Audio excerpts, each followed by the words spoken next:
The first indication that something was off appeared the moment I stepped through my own front door and noticed pink and blue balloons drifting where my housewarming decorations were meant to be. My heart sank, as if I had missed a step while descending stairs. $3,000 of my savings, my brand new home, my celebration, all taken openly by those who were expected to care the most. My name is Emily Winters. I am 34, and 4 months ago I discovered my true position within my family. It was neither pleasant nor gentle. Yet often the hardest lessons are the ones that finally liberate you. This tale is not really about a gathering. It is about a lifetime spent feeling invisible to my own kin and how one crushing betrayal forced me to confront my reality. I had just purchased my first house after years of dedication. A stunning 2-level residence with bay windows that captured the early sunlight in ways that inspired me to rise early just to admire it. The street was lined with trees, and neighbors actually greeted one another. For a girl who grew up watching her sister receive everything while she got just enough, having this house felt like a way to prove I was important too. Most people host housewarming celebrations right away, but being a perfectionist, I needed everything to be flawless before inviting anyone over. This was far more than a house to me. It was evidence that all those years of being overlooked had led somewhere truly meaningful. I spent many weeks fixated on every detail. The sofa had to be exactly the perfect tone of deep navy blue. The dining table required enough space to comfortably fit 6 people because I imagined hosting dinner gatherings, forging the cozy and inviting home I had always longed for during my childhood. I even purchased genuine artwork for the walls, authentic pieces created by local artists that resonated with me. Not those common prints everyone has, but works that carried their own stories, just like I had my personal journey to share. My friends kept messaging me, "When is the party, Emily? We can't wait to see your place." Yet I continued to delay, always saying soon, because I wanted everything to be flawless first. After weeks of preparation, one afternoon, I stood in my sunlit living room and realized, this is it. This is exactly how I dreamed it would be. Every room looked just as I had pictured during all those years of careful saving. Spotless, orderly, stunning, a space that mirrored the person I aspired to become. Then, I called my closest friends. I do not have a large social circle, only 5 or 6 people I genuinely trust. Quality over quantity, as they say. I told them I was finally ready to host the housewarming and asked if they could come in 2 weeks. Everyone said yes immediately, their enthusiasm almost palpable over the phone. However, my family deserved a formal invitation in person. So, I chose to drive to my parents' home for dinner to tell them face to face. My parents still live in the same small house where I grew up. It is cozier than my new place, but it has that comfortable, well-lived feeling. Mom is always busy in the kitchen whenever you arrive, and Dad is usually planted in his recliner watching whichever game is on. When I drove up the driveway that evening, I noticed 2 extra vehicles parked outside. My sister Brianna's sedan and her husband Tyler's pickup truck. I had a feeling they would be here. Brianna is now 6 months along in her pregnancy and has been spending a lot more time at Mom and Dad's house lately. I stepped inside and found everyone gathered in the living room. Mom was fussing over Brianna, bringing her a special pregnancy pillow. Dad and Tyler were engrossed in a work-related discussion, while Brianna sat right in the center of it all, one hand resting on her belly, commanding attention as if she was leading the conversation. This has always been the way things are in my family. Brianna has been the shining star, while I've been more of a background player. When I turned 8, my birthday was a simple affair with 4 friends, a homemade cake, and paper plates. But when Brianna reached the same age, Mom rented the entire community center and invited her whole class to celebrate. Brianna just has more friends, Mom told me when I questioned the difference. In high school, when I made the honor roll, Dad simply said, "Good job, kiddo," before returning to his newspaper. Yet when Brianna made the cheer squad, they threw her a dinner party at her favorite restaurant and invited the grandparents along. It's not that they don't care about me. They do, each in their own way. But Brianna has always been the golden child. I have spent my entire life trying to discover how to generate the same level of excitement they effortlessly show her. I patiently waited for a pause in the chat. Brianna kept talking about how the baby had been kicking nonstop today, and everyone was hanging on her every word. At last, a silence appeared, and I took the chance to speak. I said, I want to invite you all to a housewarming gathering for the new place in 2 weeks, Saturday the 15th, at 2 o'clock in the afternoon. I would really love for everyone to come. The response was disappointing. Mom offered a polite smile and said, Oh, that sounds nice, dear. We'll try to be there. Brianna barely glanced up from her phone. That seemed to be it. They all returned to their previous activities, like I had mentioned, changing my car's oil or something just as ordinary. Suddenly, Brianna became lively. She said, Oh, that reminds me. I'm organizing my baby shower. It's planned for the same weekend, actually. What date did you say yours was again? I repeated the 15th with a heavy feeling settling in my stomach. She answered, Oh, we were thinking either the 14th or 15th as well. But don't worry, we will work something out. Instantly, the entire discussion changed to focus on Brianna's party.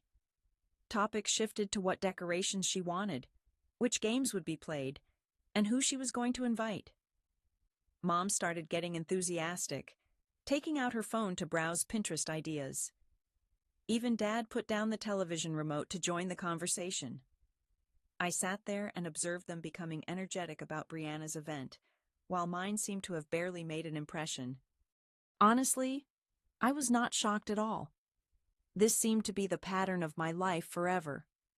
Always overlooked, never the focus.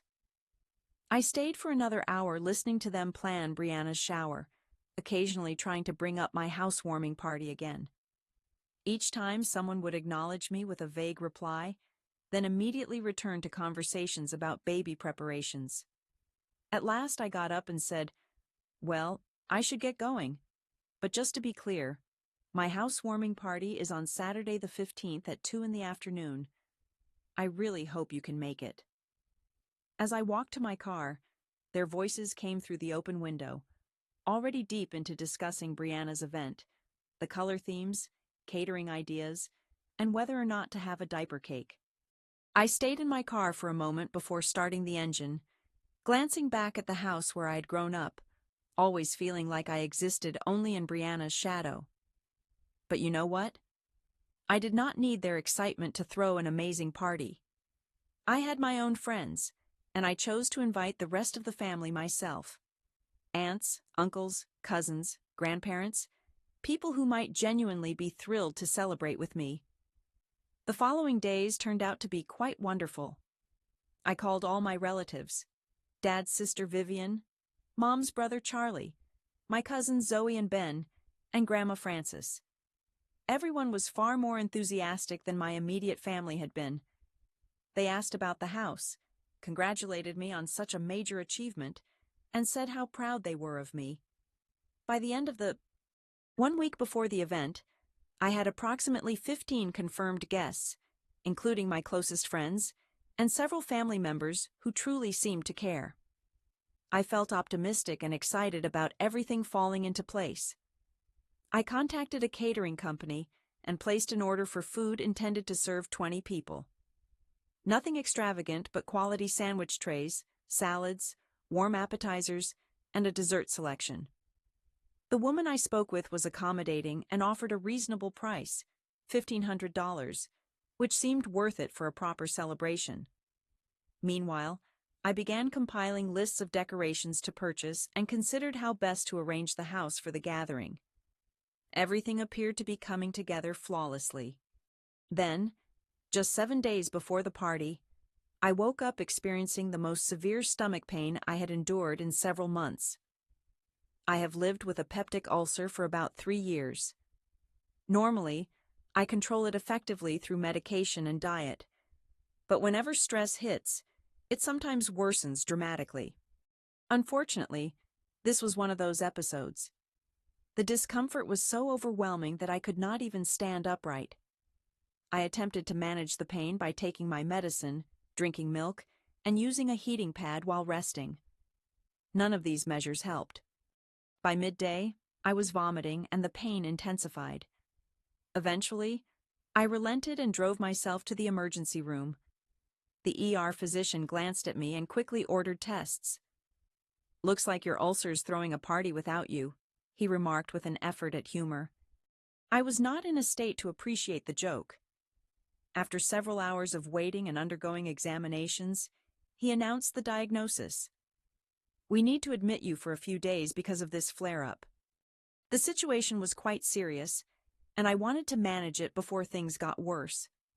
So there I was, lying in a hospital bed attached to an intravenous drip exactly 7 days before my housewarming celebration. Perfect timing, isn't it? That evening, I called my parents to update them on what was happening. My mom answered after the third ring. "Hi, honey. What's going on?" "Hey, Mom. I'm actually in the hospital right now. My ulcer flared up badly, and they're keeping me here for a few days." "Oh no, that's awful. Are you all right? Are they treating you well?" "Yeah, I'm okay. The doctors say I should recover fine. I just need to rest and let the medicine take effect. But Mom, I'm really anxious about my party next weekend. I don't think I'll be able to get everything ready, and I might still be here." There was a pause. Then she said something that completely surprised me. "You know what? Don't cancel anything. I will handle all the arrangements for you." "What? Really?" "Of course. You focus on healing. I'll take care of all the party details. I'm good at organizing things. You know that. Plus, I have your spare key, so I can enter the house and set everything up." I almost cried right there in the hospital bed. This was exactly the support I needed. My mom stepping up when I truly needed help. For once, I was the priority. "Mom, that would be amazing. Thank you so much." "Don't mention it. What do you need me to do? You said you already ordered catering, isn't that right?" "Yes." Everything was arranged, but I still had to buy decorations and prepare the house. Maybe I would have to rent additional chairs if necessary. It would probably add up to about $1,500 for everything. "No problem," she said. "Why do not you just transfer some money to my account, and I will handle everything. I will make sure it all looks flawless." Without hesitation, I grabbed my phone and sent her $1,500 through Venmo. Between the catering and these expenses, I was now $3,000 deep into this celebration, but it definitely felt worthwhile. My mom was determined to make sure nothing was overlooked. She said, "Got it. Do not worry about a thing, Emily. I will contact the catering company tomorrow to confirm all the details, and I will start shopping for decorations. You just take it easy and focus on getting well." I thanked her so much and told her this meant the world to me. She replied warmly, "I love you, honey. I will call you tomorrow with updates." After we ended the call, a huge burden seemed to lift from my shoulders. The doctors managed to get my ulcer under control by prescribing stronger medication and enforcing a strict diet. I was improving, although they cautioned me to be cautious about my food and drink choices for some time. Mom called me every day to share updates. She had confirmed everything with the catering company, ordered the decorations, and arranged for extra folding chairs. Everything was fully taken care of. She kept reassuring me, "It is all under control. You do not need to stress about anything." My discharge was scheduled for Saturday morning, exactly the day of the party. The timing could not have been more perfect. I was looking forward to going home, freshening up, and enjoying my celebration without any worries about the preparations. On Friday night, lying in my hospital bed, I felt truly excited. The following day was going to be mine. My housewarming gathering in my lovely new home surrounded by people who cared about me. Early on Saturday morning, I woke up before the nurses began their rounds. The doctors completed the last checkup, gave me some advice on diet, no alcohol, no spicy food, and small portions for a few weeks, and handed me my discharge documents. "Take it easy," Dr. Wilson cautioned me. "Your ulcer is healing, but stress could cause a relapse. Avoid anything that could upset you." Only if he knew what lay ahead. I called a taxi and shared my address with the driver. As we neared my neighborhood, a flutter of excitement stirred in my stomach, the good kind, the eager kind. I was finally about to see my home all decorated and ready for the party. The taxi was roughly 5 minutes away when my phone rang. It was Melissa, one of my closest friends. "Hey girl, sorry to bother you, but I have to ask something strange." "What is it?" "Well, me and the other girls just arrived at your place for the party, but your mom answered the door and won't let us in. She says there's another party here today, and that we aren't invited." A cold feeling hit my stomach. "What do you mean, another party?" "I don't know, Emily. She kept insisting we had the wrong day or something and told us we had to leave. Right now, we are all standing outside your house, utterly baffled. What is happening? I have no idea. It makes no sense at all." I decided to call my parents. I ended the first call and immediately dialed my mom. Straight to voicemail. Then I called my dad. Voicemail again. I tried Brianna. Also voicemail. When we turned onto my street, I noticed cars lined up all along the curb near my home. Far more vehicles than I had expected for such a small get-together. My heart raced as we pulled into my driveway. I paid the driver and approached my front door. Inside, I could hear music and many voices. So many voices. I inserted my key into the lock and opened the door. The very first thing that greeted me was decorations. Pink and blue balloons everywhere. Across my living room hung a banner reading, "Welcome Baby." Tiny plastic storks and baby bottles covered every available surface. This was not my housewarming celebration. It was Brianna's baby shower. They had taken over my party, my home, my money, everything. I stood frozen in the doorway, trying hard to absorb what I was witnessing. My beautiful living room was packed with people holding pink and blue gift bags, eating food I had bought. Then my Aunt Vivian spotted me. "Emily, there you are. Oh, sweetie, we are all so proud of you." Other family members began to notice me, coming closer. Uncle Charlie, Cousin Zoe, Grandma Frances, all smiling and patting my back. "You are such a wonderful sister," Grandma Frances said, "giving up your own party so Brianna could hold her shower here. This house is ideal for that purpose." "It was incredibly kind of you to adjust your plans," Uncle Charlie added. "Brianna was deeply moved when your mother called us to explain. I felt like I might be sick." My parents had already informed everyone that I had willingly transformed my housewarming celebration into Brianna's baby shower, claiming that it was my choice. Before I could respond, my parents appeared suddenly and grabbed both my arms. "Emily, you're home," Mom said, with an insincere, cheerful smile. "Come to the kitchen. We need to have a talk." They practically pulled me through the crowd into my own kitchen. Brianna and Tyler were waiting there. Brianna sat at my dining table with her hands resting on her belly, clearly proud of herself. As soon as we were away from the guests' ears, I burst out. "What is this? What have you done to my party?"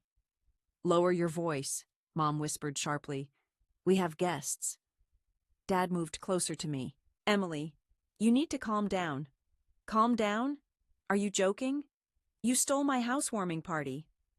Mom sighed as if I was being completely unreasonable.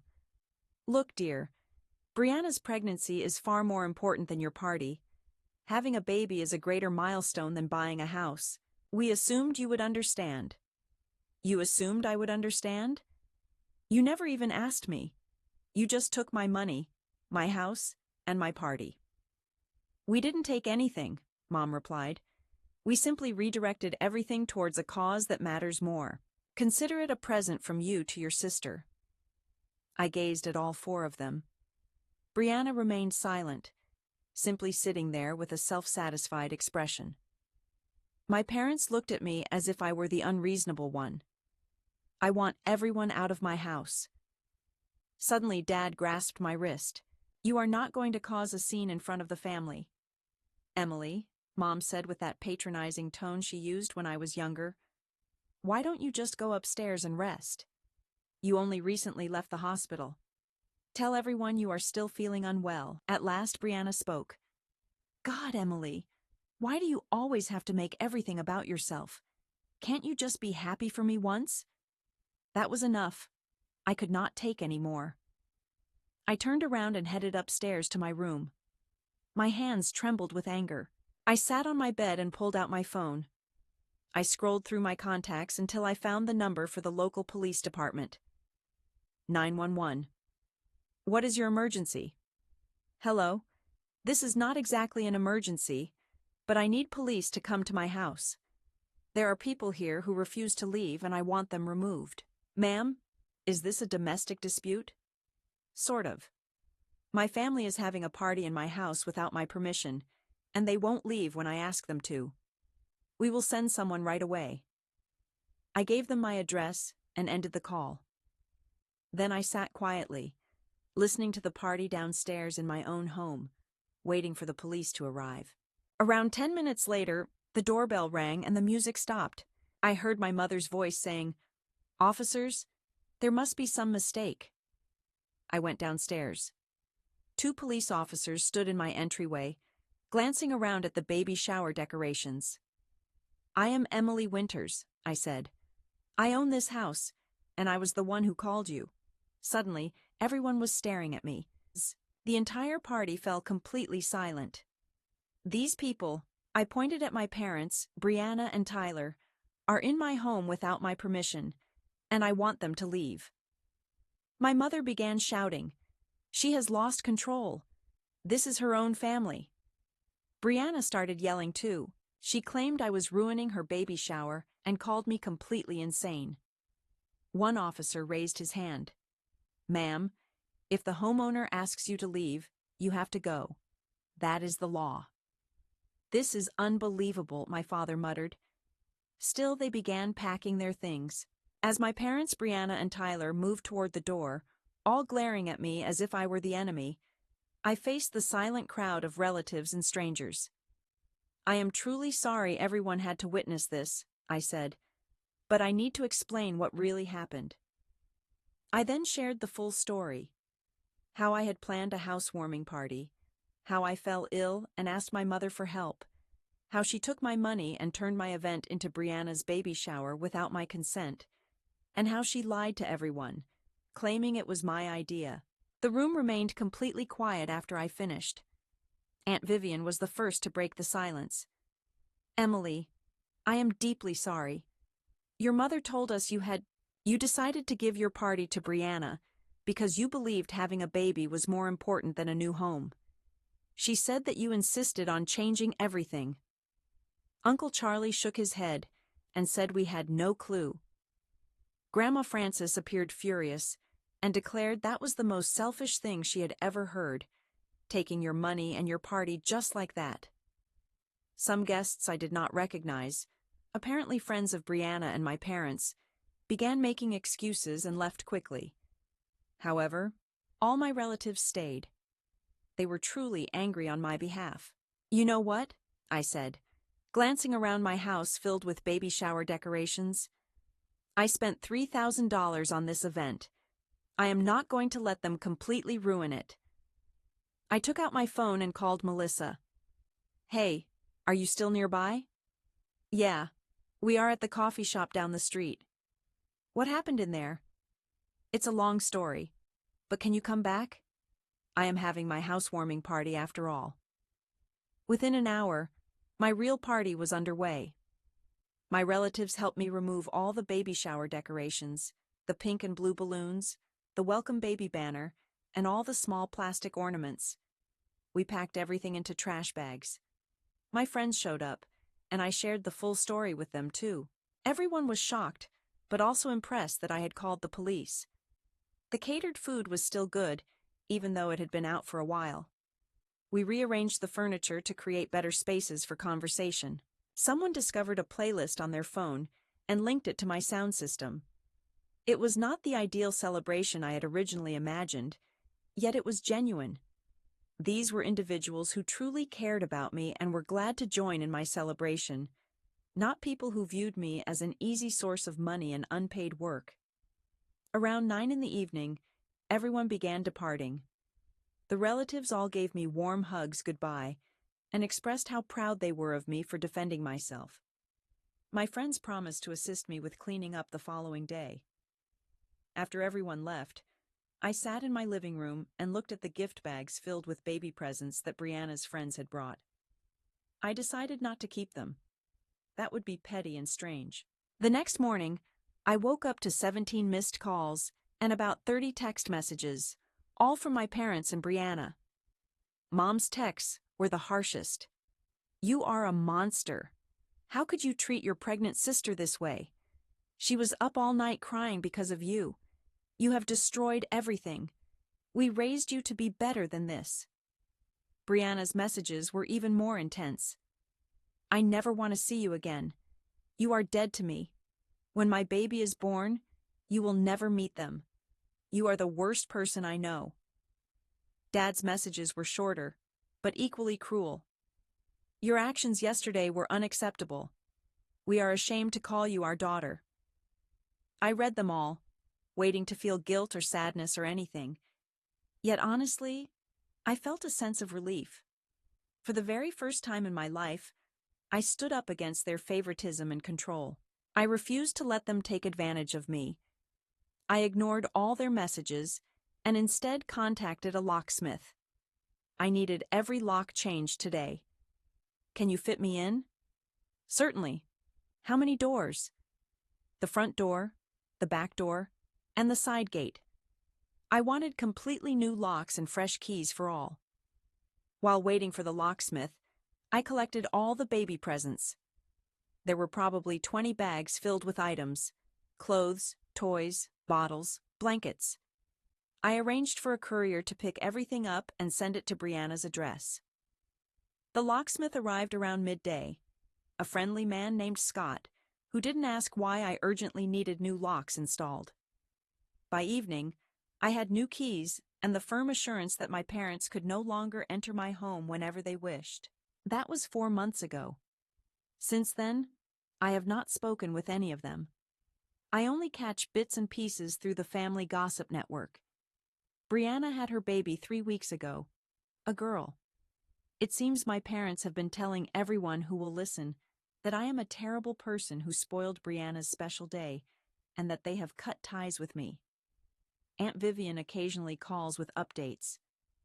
"Your mother is still bad-mouthing you to anyone willing to listen," she told me last week. But honestly, Emily, most people believe what they did to you was awful. Nobody is buying their version of the story. I am not missing the drama at all. I am. I no longer feel the constant burden of thinking I am not good enough, not important enough, or the favorite. I simply am not. I do not miss having to compete with Brianna just to get basic recognition from my own parents. My home is calm now. I regularly invite friends over, true friends who neither steal from my gatherings nor take my money. I have started seeing someone new, a man named Jason, who admires that I purchased my own house and cannot understand why my family did not offer more support. Sometimes I ask myself if I will ever speak to my parents and Brianna again. Maybe it will happen when the baby is older. Maybe after everyone has settled down. But honestly, I am not in any rush. For the first time since becoming an adult, I do not tiptoe nervously around my own family. I am simply living my life in my lovely home, surrounded by people who genuinely want to be there. And that feels truly wonderful. Spending $3,000 on that celebration gave me the most important lesson I have ever learned. It taught me that I do not have to accept being treated as inferior. I deserve to be honored, not merely tolerated. Sometimes, the kindest thing you can do for yourself is to distance yourself from those who fail to recognize your value. Thank you for listening. If you enjoyed this story, please share it with others, and do not forget to comment and subscribe for more stories about discovering strength despite family betrayal. Occasionally, the hardest boundaries we set become the keys to our greatest freedom.